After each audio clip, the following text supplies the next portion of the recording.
everyone, Comic Book Reviewer here, this time reviewing on issue 8 of Transformers Timeline. Now as you know, Transformers Timeline are BotCon stories that do get adapted into comic books, and there's usually timeline tie-in products during Comic-Con, from basically the Stunticon job, Days of Futures Past, and now Machine Wars, which was part of a toy timeline.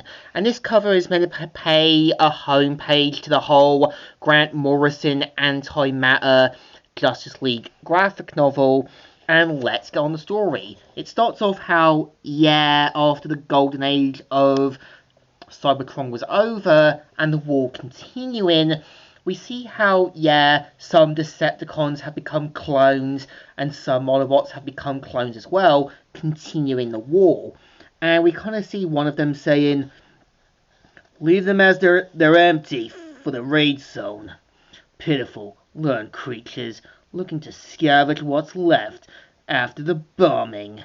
And we kind of see how, hooded figures show up, and turns out that, it's other Autobots, one of which being Obsidian and Stryker, who were in Beast Machines.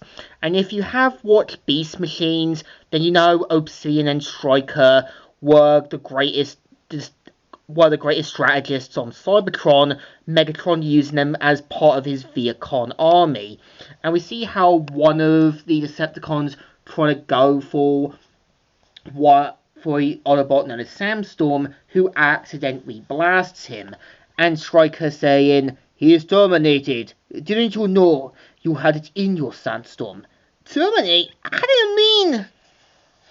And we kind of see how, everyone's trying to kind of take on these other new Decepticons, and keep in mind, since Obsidian and Stryker were part of the Great War as well, we kind of see how they have to help these newer and other Autobots deal with these Decepticon clones. And this is like training a bunch of newbies. And we see how Obsidian has been offered to help as well. And we see how they have to take down whoever they can and deal with Megaplex, who is a clone of Megatron.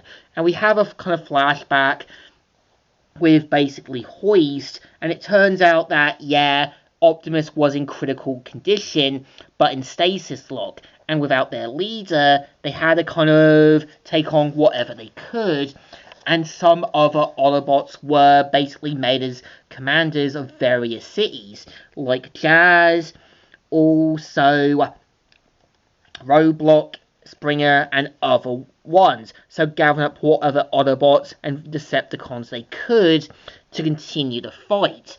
And we see how, after basically capturing another Decepticon seeker known as Thundercracker, we see how they kind of give them intel.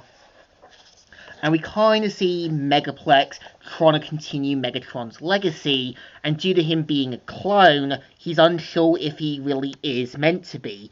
And he says, "And yet, when I look out upon the devastation we have fought here today, Starscream, I feel only exhilaration. It increases my spark in a way I never thought to pose." And this is him wondering if this is how Megatron felt, and this is kind of like continuing someone's legacy, even though you just kind of filling big shoes to fill. And we see how, Skywarp returns, and we do kind of see Megaplex saying, "7 Skywarp, we have conquered an entire planet, and you are worried about 7 Autobots? Allow me to send the bombers. I will make short work of this, resistance." "Very well, then. I have been looking to get my hands dirty." So, of course, we kind of see how on Another City 4 days ago, we see how Mirage and Electro get interrogated, but we kind of see how after something that happens, we see how there's a big bombing going on. And after basically meeting up with Obsidian to show off their display, they have basically Sky Thundercracker and plan to do a negotiation. And we see how, yeah, various other cities had fallen during 3 days ago. And we kind of see how, yeah, Megaplex saying, "Release Thundercracker, now!" And we do kind of see how, yeah, Obsidian points out Megaplex flaws, that he doesn't have Megatron's Dark Spark, and that he's only a poor man's imitation of him. And saying, "I am not Megatron. I have and had 3 days to watch you from afar. You like to friggin' yourself, but you are him. I am Megaplex, and I will rip you apart with my bare hands." So of course we kind of see that, yeah, Obsidian has other forces, and this leads to an all-out battle where everyone goes on to the offences. People blasting each other, smoking each other, and we kind of see how, yeah, Megaplex trying to show that he's not Megatron. And we do kind of see how, yeah, Sandstorm has something that happens with his spark, and turns out it's another Decepticon pulling the strings, and turns out the Decepticon is known as Javasix, and turns out him and his own followers have been watching from afar, and even he says, "I have no place for a Megatron in my empire." And yeah, the story left to be continued. And yeah, this is the story. I think this one is kinda okay.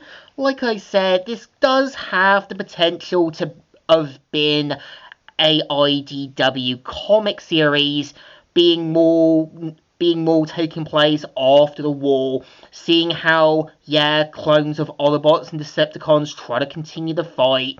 And it does remind me a bit of Transformers Earthspark. Like, yeah, the Terrans being the next generation of Transformers. We kind of saw how Optimus and Megatron had to play the role of friends and mentor to the team. The same with other Autobots and Decepticons. This one had potential, but I think it got a little wasted. So I think it definitely deserves thumbs in the middle. Kind of alright, but kind of okay. So, Comic Reviewer here, signing out.